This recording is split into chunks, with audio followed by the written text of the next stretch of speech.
Você já passou algum apuros com segurança no Rio de Janeiro? Eu já fui assaltado uma vez, não vou mentir não, vou ser honesto. Mas isso até é um debate que eu acho interessante. Vou provocar assim. Meio que tem duas formas de crime se manifestar numa cidade. E eu vou pegar dois exemplos americanos: Nova York e Chicago. Chicago é extremamente violento. É mais violento do que a média brasileira hoje em dia, em termos de homicídio. Arma de Por fogo. 10 mil habitantes. Por arma de fogo, por todas as formas. Mais gente morre por conta de crime em Chicago do que no Brasil, em média. E aí você pensa assim, porra, deve ser um caos. Mas você vai até Chicago e você fica na parte central, metropolitana, onde tem a Universidade de Chicago, é bem seguro. Né? É bastante seguro, na verdade. O problema é a violência que está dispersa pela periferia da cidade. Os caras até chamam de Chirac, né? Chicago, brincando Chicago e Iraque, né? De tão violento que é. Chirac. Só que é uma violência que está concentrada na periferia da cidade. Então, você vai lá onde o Obama bateu as fotos da campanha dele, é maravilhoso, é lindo. Chicago é uma cidade bastante interessante. Mas quando você sai do centro, começa a ficar muito violento. Tendo em vista a importância da história da França, é que nós lançamos a coleção no Caravelas Kids, que tem justamente a história do rei Clovis, do rei São Luís, Santa Joana d'Arc, a Guerra da Vandéia e Napoleão. Clique logo no link na descrição. Nova York é bem menos violento, só que a percepção de segurança que você tem na ilha inteira, né, na região inteira da cidade, é maior, porque o crime está disperso de uma forma mais homogênea, de forma geral. Então, é isso. Você pode ter o seu celular. Você preferiria correr o risco de ser assassinado se você se deslocar 50 quilômetros de onde você está, ou o risco de ter o seu celular roubado ou ser assaltado a qualquer momento em qualquer parte da cidade? De novo, isso é percepção de crime versus estatística criminal. Nova York parece mais perigosa do que Chicago, mesmo sendo estatisticamente menos perigosa. Eu acho que Rio e São Paulo replicam um pouco isso, tá? O Rio tem, acho que se eu não me engano, 2 vezes mais homicídios per capita do que São Paulo. Só que ele é muito desigual espacialmente. Então, se eu tô no subúrbio do Rio de Janeiro e eu tô correndo sério risco de ser assassinado mesmo. Agora, se eu tô no Leblon, eu tô mais seguro do que na Suécia. Não há risco de eu acontecer qualquer coisa comigo. Quando acontece, é matéria de jornal. Assalto no Leblon. Numa cidade que morre tanta gente, eu tenho um descompasso. Então, o que eu acho o Rio é mais violento, a violência é mais segregada. Eu fui assaltado no centro da cidade, por exemplo. Inclusive, Armada? Eu não sei até hoje. Eu era adolescente, estava saindo da escola. Aí eu sempre fui metido a querer explicar o Rio de Janeiro para os outros. Aí o cara me pediu uma informação turística. Aí eu, com o maior prazer, né? Eu falei, pô, onde é o Paço Imperial? Aí eu cheguei perto dele, acho que me rendeu atrás de uma banca de jornal e me assaltou ali. Enfim, hoje em dia o centro é mais seguro, né? Bem mais seguro do que naquela época. Com as reformas, as obras, etc. A demolição da perimetral. Mas aconteceu comigo. Mas o meu ponto eu acho que no Rio, se você tiver na parte rica, você tá mais seguro do que na parte rica de São Paulo. Então, São Paulo até hoje tem problema de invasão de prédio, de casa. No Rio isso não é um problema mais, um problema muito menor, entendeu? Agora, mais gente morre no Rio do que morre em São Paulo. Mas as pessoas estão tomando tiro em Copacabana? Não. Né? Estatística de roubo de celular... E arrastão? Arrastão existe ainda. Isso é... Da praia lá. Isso é um problema muito difícil de solucionar, tá? Porque o tipo de crime de arrastão, ele é, primeiro lugar, é perpetrado majoritariamente por menores de idade, né? Então, punir é sempre complicado. E é sempre num ar, né? Os garotos que participam é sempre num ar meio de, pô, vamos zoar, vamos bagunçar. O que é típico, né? O que as pessoas mais relatam é assim. Você tem a favela do Jacaré, o Morro do Jacaré, sei lá. E aí você tem uma linha de ônibus específica que leva dessa favela até a praia de Copacabana. Até o fim da praia de Copacabana, limítrofe com Ipanema. E aí a garotada vem nesse ônibus, às vezes até invade o ônibus, e aí fica solta ali na praia, começa a beber, toma coragem e vai e faz. Como você pode coibir isso? Se você não pode punir... Ela não é orquestrada no morro, ó, vamos invadir a praia. Ela é feita assim. Ela tem indícios de que geralmente tem sempre aquela sementinha do mal, né? Mas muitos garotos vão meio que, não vai dar em nada, né? Não faz ali o cálculo de risco-retorno. E é complicado tratar disso sem ser muito excludente, né? Quer falar assim, cara, só vai embarcar no ônibus quem tiver pelo menos R$50 na carteira. Não precisa gastar. Mas só mostra que você sabe, ou tá com a identidade. Isso é complicado, né? Restringir geograficamente as pessoas, eu acho até, enfim, é meio inconstitucional, né? Restringir o direito de ir. Não tem como não fazer. tem como. Então, como a gente soluciona isso, né? isso acho que talvez seja um dos últimos tipos de crime que a gente vai solucionar no Rio de Janeiro. Eu acho mais fácil atacar o crime organizado de uma forma enérgica do que você impedir que esse tipo de crime, que hoje em dia é quase cultural no Rio de Janeiro, deixe de acontecer. Mas não é Você já presenciou um arrastão? tipo assim, né? Eu nunca sofri, né? Mas já ouvi falar, geralmente o que acontece assim, a correria danada na praia, o pessoal meio que tentando se safar, muita gente entrar na água. Mas assim, é baixo potencial lesivo, cara. É mais a bagunça mesmo, que incomoda um ou outro ali perto do celular, e a polícia é relativamente eficaz em prender depois, né? Não consegue manter preso. Não consegue porque é menor, né? É menor. Mas aí você vê aquelas imagens assim, né? 30 garotos enfileirados, ajoelhados do lado de um ônibus. A polícia até consegue coibir, né? Coibir, punir, mas não de uma forma eficaz. Então, enfim, é isso. Mas eu já fui assaltado uma vez e pessoas que eu conheço também, né? Já passaram por situações desagradáveis. O que pode ser muito ruim e hoje em dia é perigoso no Rio é pegar um caminho errado, esse tipo de coisa. Isso é horrível. Isso pra mim acho que é das piores coisas da cidade hoje em dia. Você tá, sei lá, na Avenida Brasil, aí o Waze dá um atalho. Você vai economizar 5 minutos. É só entrar nessa rua aqui. Você economiza a vida. Exato, você morre. Tem as histórias sinistras, policiais que tiveram que. Porque meio que o bandido ele se acostuma com que. O policial meio que tem um tipo, né? Acaba desenvolvendo meio que uma cultura, um jeito de agir, de falar. Às vezes, se o policial militar o cabelo, né? Denuncia a ausência de barba. Mas assim, do cara passar por uma dessas e ter que esconder que é policial, porque senão é garantia de morte. Garantia de morte, entendeu? Então, isso aí é uma das coisas, pra mim, acho que um dos pontos mais críticos da cidade. Tem outro aqui. O que você acha dos documentários do Brasil Paralelo sobre o Rio de Janeiro, sobre a segurança? Não conheço, mas... Então assista, muito bom. Muito bom, mas espero que tenha sido feito de boa fé. Você acha que passou uma visão muito negativa da cidade? Acho que passou a realidade. Passou realismo? Não. Vou procurar saber. Que é bom você ver, porque se você também não concordar, você pode criticar, mas vale a pena, assistir. Beleza. Tem outro aqui. Como a polícia é vista no Rio de Janeiro hoje? Existe um antes e um depois do filme Tropa de Elite? Boa pergunta. Já emenda com o BOPE, como é que o BOPE é visto? Isso é muito interessante. Eu não acho que jamais existiu rejeição efetiva policial, assim, de regra. Tem muito discurso do abuso policial, mas eu acho que mesmo os populares, né, camadas mais populares do Rio de Janeiro nunca odiaram a polícia ou rejeitaram a polícia. Mesmo assim, no ápice do abuso, queira dizer, logo antes do governo do Leonel Brizola. Mas o que aconteceu com Tropa de Elite é fantástico, porque aquele é o objeto de propaganda perfeito e acidental, né? A história do filme é até engraçada. O Wagner Moura topa, né, produzir o filme. Eles gravam ele numa sequência onde ele não era narrado. E aí chega na hora do corte final do diretor, do Padilha, e ele fala: esse filme é horrível, odiei o filme. Vamos recortar ele, fazer umas cenas a mais e reencená-lo, mudar o roteiro para ele ficar melhor, né? Talvez para tentar dar mais nuance ao personagem do Capitão Nascimento, se eu não me engano era isso. E aí o filme hoje em dia, ele é narrado e completado com cenas, né? Ele não é a versão original. E a expectativa era de que o Capitão Nascimento ele fosse percebido como, não é nem um anti-herói, mas uma figura perturbada mesmo, né? Sofrida, né? Um personagem meio existencialista, né? A doçura da minha família, o tipo de violência que eu preciso exercer, um crime que não acaba nunca, as injustiças que acontecem mesmo dentro da polícia. Se você olhar com atenção, o filme é bastante crítico ao PMR, bastante crítico, né? Tem corrupção, mostra claramente, tem traição, né? O Neto é assassinado no filme, é um filmaço. De qualquer forma, mas o que chegou para a população foi, cara, o Capitão Nascimento é o meu herói máximo, ele é meu referencial moral, assim, minha baliza moral agora é o Capitão Nascimento. O filme, eu acho que ele foi tão seminal, né, meio que nesse desejo, né, quase um fetiche, né, de certa forma, policialesco, né, hoje em dia você tem, cara, muito podcast policial, muito material de policial, as pessoas consomem conteúdo policial, eu acho que tem um momento seminal, que é o Tropa de Elite 1. O filme eu acho que é tão bem sucedido, até em trazer corpo, assim, pra direita, né, como artefato artístico, que logo depois você tem que fazer um adendo, né, que é o 2. O 2 eu percebo que é meio que, galera, o verdadeiro problema é o sistema, sabe? O Capitão Nascimento agora ele é um político, etc.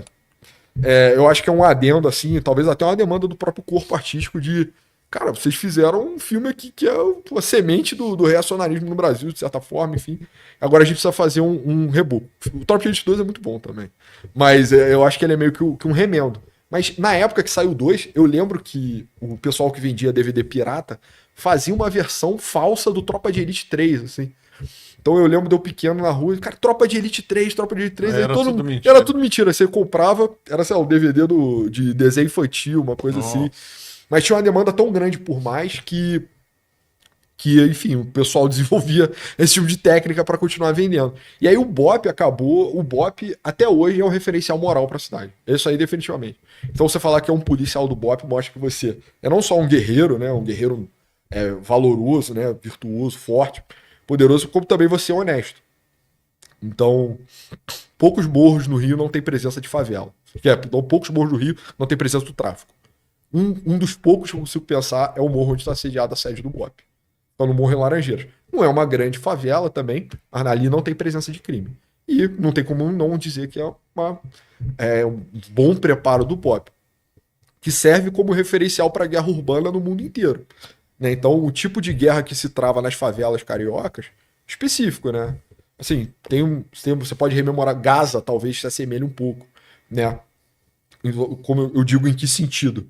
Você tem vielas, casas pequenas, né? Tem uma favela lá com o nome de Gaza, não tem? Não, Ou é apelido? chama. Sempre que o lugar fica muito perigoso, ele ganha o apelido de faixa de Gaza. Tá. Mas talvez a favela da Maré seja a faixa de Gaza carioca hoje, porque ela tá bipartida entre o Complexo de Israel e o Comando Vermelho. Tem troca de tiro todo dia ali. Mas esse tipo de combate é bastante específico, né? Porque você não pode. O exército americano tá acostumado a, né? Passa, bombardeia e depois faz a varredura. O BOPE não pode fazer isso, né? Pelo amor de Deus. Então, invadir becos, vielas é uma especialidade brasileira notável. Então, a força policial tem muito prestígio na cidade. Então, eu acho que até. Bom, isso é importante, isso é bom. Isso é um bom começo, né? Muito bom isso. Muito bom. E, de novo, eu acho que a mídia não gosta necessariamente muito do BOPE, é uma relação meio de amor e ódio. A aprovação que você precisa passar para entrar no BOPE é bastante grave, né? Tem casos de pessoas que morrem, né, durante o curso de treinamento. A mídia sempre faz questão de noticiar. Mas ao mesmo tempo também você tem o Pimentel, né, que é uma referência de segurança pública para a cidade e é um veterano do BOPE. Se eu não me engano, ele também é formado em pedagogia, uma coisa assim, eu acho que mitiga, né, um pouco do que seria o perfil dele. Mas ele é o esteio moral para a política de segurança pública na cidade. Então, eu acho que Tropa de Elite definitivamente foi um marco, estabeleceu assim, esse lugar. O BOPE precisava ser o quê? Umas 10 vezes maior, né? Mas eu gostaria, mas... E com ampla liberdade. Com ampla liberdade, mas... Tem mais uma aqui. Você acha que o modelo que Goiás adotou resolveria o problema do Rio? Bandido ou muda de profissão ou muda de estado? Cara, eu sou grande fã do Ronaldo Caiado, mas a questão é que isso não é uma política de estado formal, né, em Goiás. Mas eu tive lá em Brasília, o pessoal goiano fazia a questão de falar que lá eles dizem que o bandido foi beber água no Rio Claro. É o eufemismo para dizer que a polícia goiana sumiu com o sujeito. Enfim, ouvi isso dos eleitores goianos, via de regra. Eu não acho que é necessariamente política replicável no Rio de Janeiro, até pela disposição espacial, né? Além de ser ilegal, né? Mas em Goiás você tem espaços ermos, remotos, que de certa forma propiciam que a polícia tenha esse tipo de comportamento. Rio de Janeiro é uma cidade vigiada, povoada, né, populosa. Isso é impossível. O que eu mais admiro no Caiado é que, de verdade admiro mesmo, é porque tem um debate muito grande de segurança pública no Brasil sobre centralizar ou não centralizar as polícias militares, né? Isso é um debate bastante antigo. Elas já perderam muita autonomia, né? Elas eram os exércitos dos estados durante a República Velha, antes do Império, eu nem sei qual seria A Polícia Militar do Rio de Janeiro era a guarda do imperador, né? Guarda do rei do imperador. Por isso que ela tem a coroa no brasão até hoje. Ela vira a polícia, passa por exército, vira polícia, e aí a autonomia desses entes ela é debatida desde sempre. Então, hoje em dia, o contingente somado das polícias militares no Brasil é o dobro do exército. Nossa, é muita gente. É muita gente, entendeu? Se eu fosse governo federal, eu pensaria sobre isso também. Ficaria, cara, eu tenho, sei lá, se tivesse uma revolta federalista, uma coisa assim, teria plena capacidade de sobrepor o exército brasileiro. Assim, a não ser pelos blindados, né, navios, etc. Mas em termos de homens armados, com certeza sim. Então tem esse debate muito longo, muito extenso dentro da democracia brasileira. E aí a posição petista, geralmente a posição governista no geral, né?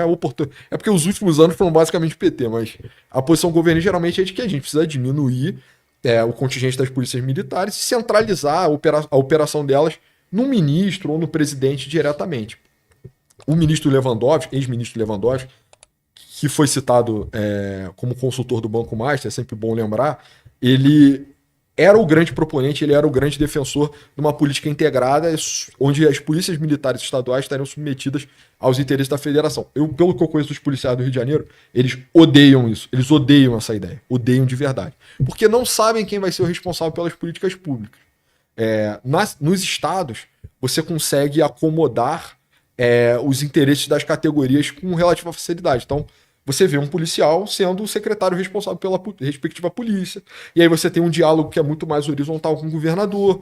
Eles entendem também que as particularidades do crime organizado variam muito dentro da federação. Então, o tipo de crime que eu tenho no Rio, onde eu tenho um paralelo para ele, né? A gravidade é nossa. O problema é nosso. Eu defendi uma intervenção federal há um tempo atrás, né, na nossa conversa, mas os policiais do Rio de Janeiro não querem isso. Eles querem tomar a titularidade do problema e querem resolver. É o que eu ouço deles, pelo menos, né? Os que eu já conversei. E aí se coloca uma questão, né? Aí, por um lado, o Rio de Janeiro hoje é incubadora do tráfico, né? Incubadora de startups do tráfico, o alemão, é a Rocinha, né? Você tem criminosos do Brasil inteiro sendo formados no Rio de Janeiro. Você tem a polícia do Rio que não consegue, não está desamarrada para poder agir. Você tem o governo federal, por outro lado, também querendo puxar para si essa demanda, né? Qual o problema para mim? E o Conde Caiado se posicionou, vou voltar a falar dele, é que ele disse não, de jeito nenhum, de forma alguma isso pode acontecer. Se você quiser fazer uma intervenção federal, você tem instrumento legal para isso. Boa sorte. Mas você não vai tomar conta da minha polícia, porque eu não tenho problema com crime no meu estado. Eu tenho autoridade total sobre isso. E o que ele fez foi que ele coordenou, né, com os governadores da vizinhança. Então, Mato Grosso do Sul, Tocantins, se não me engano até o Pará, né? Enfim, mas toda a redondeza para fazer um acompanhamento que fosse entre estados também. Então, se o cara foge, rouba um banco em Goiás e foge, o dito novo cangaço, ele é rapidamente encontrado e interceptado pela polícia militar de outro lugar. E a tolerância zero, em termos informais, né? Enfim, isso não está disposto na lei, ele não poderia fazer isso. Em termos estritos, também não estou acusando ninguém de nada, né? Mas é o que se conta. E por isso, eu acho que... Eu não sei se o Rio, assim, fechando a questão, eu não sei se o Rio tem as condições de fazer como Goiás. Se pudesse, seria ótimo. O que eu sei é que, direcionalmente, Goiás está certo. Com certeza é. Passa por penas mais duras, passa por autonomia. De repente, assim, é uma solução plausível que o próprio Caiado já considerou, uma legislação, liberar, né, garantir aos estados autonomia sobre lei penal. Acho que seria um experimento interessante no Brasil. Rapidamente, Goiás aprovaria a pena de morte, né? Mas eu não sei para onde iria o Rio de Janeiro nessa questão. A cidade complicada para essas coisas, é bastante dividida, mas eu não acho replicável. Por outro lado, eu não sou a favor de centralização das forças de polícia no Brasil. Acho que é importante para o federalismo nacional. O federalismo que é tão atacado há tanto tempo, né? E, por outro lado, eu acho que tem meios institucionais do governo federal resolver o problema do crime no Rio de Janeiro. Muito bom. Antes de encerrar, vou te presentear aqui com o livro da Cavalaria, um livro aqui excelente, que mostra aí valores muito bons. Obrigado. Aliás, o BOP lembra um pouco dos valores da Cavalaria. Muito bom, obrigado. Professor, entrou um superchat aqui, pode ler ainda? Pode, então vamos lá. Entrou aqui um superchat. Vamos lá. Sou de BH. Por que os cariocas às vezes mencionam que a PM do Rio de Janeiro subiu o morro à Mineira? Teria relação com uma ação mais contundente dos militares do Rio? Eu nunca ouvi falar nisso na minha vida, mas imagino que sim, né? O que eu conheço da Polícia Militar de Minas Gerais é assim. Quando o Fluminense vai jogar em Belo Horizonte, a torcida tende a ser espancada, assim. Então, gás lacrimogênio, qualquer menor distúrbio já é duramente punido. As pessoas dizem que a Polícia Militar, né, de Minas Gerais é uma das mais limpas do Brasil também. Já ouvi falar disso, é meio tolerância zero, assim. E isso é uma conquista, um motivo de orgulho antigo da política mineira. Mas eu nunca ouvi ninguém falar que subiu a Mineira. Por exemplo, agora a gente acabou de ter essa última operação. Pô, muito bom, tô muito feliz com o livro. Enfim. A gente acabou de ter essa última operação, né, no Complexo do Alemão. Mais de 100 mortos, criminosos, né? E 5 policiais mortos, né? Eu não vi ninguém falando de a Mineira. E assim, foi uma operação, e aí a constatação dura, e aí se é a mineiro ou não, foi uma operação extremamente popular entre o eleitorado carioca. E você viu uma coisa engraçada, muito engraçada. A Atlas Intel fez, que hoje em dia é o melhor instituto de pesquisa do mundo, né? Do Brasil também, óbvio, fazendo por região. Então, você apoiou ou não apoiou a operação no Rio de Janeiro? Brasil geral, aí depois Rio de Janeiro, aí depois perto da favela e depois na favela. E aí você via claramente a aprovação aumentando. Quanto mais perto a pessoa tá... muita gente criticou, né, a metodologia, disse que se você não segmentar suficientemente a área da tua metodologia, você vai pegar o cara que mora do lado da favela, que é o cara mais antagonista. Mas eu não acredito. Acredito demais assim no trabalho da Atlas Intel e do Andrei Roman. Então ficou muito claro que existe uma demanda latente por mais operações como aquela. O que é bom e é ruim. É bom porque atenua, né, de forma imediata, assim, né? Acho que reequilibra poderes. E é triste constatar que existe poder paralelo, poder formal no Rio. Mas não é definitivo. Eu também não quero ser o cara que fala só a educação pode acabar com a violência, ou pior ainda, desigualdade, se a gente resolver a desigualdade social, o crime acaba. Falacioso, assim, é um nível absurdo, né?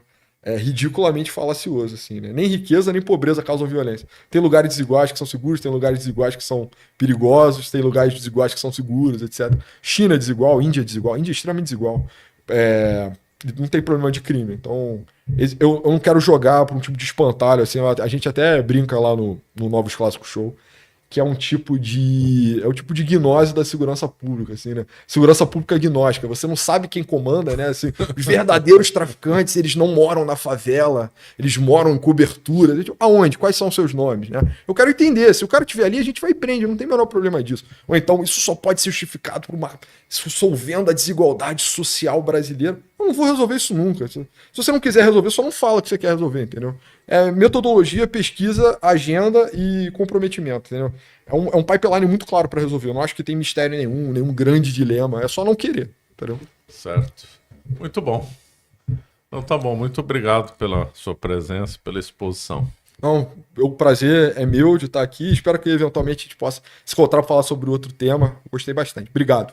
Tá, e agradeço a todos que nos acompanharam. Obrigado.